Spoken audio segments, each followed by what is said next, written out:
Hi everyone, it's Caroline McClymont, and this is my biggest challenge video, the last assignment for our class. I would say that as a sixth grade teacher, my biggest challenge going forward is going to just be making sure that I use the technology not just as a substitute for paper and pencil, but as for actual meaningful assignments and use the technology in a way that's going to challenge the students and enhance their learning, not just replace the paper or pencil or the old school projects that we are all used to growing up.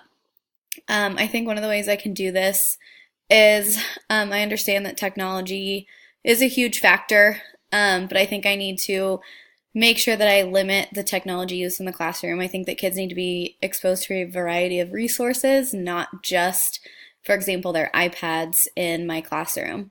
And then I think I need to really make sure that the learning that they are doing on their iPads is something that's going to be beneficial and something that reaches those higher level thinking skills and those higher processing skills, not just using it to write or take notes.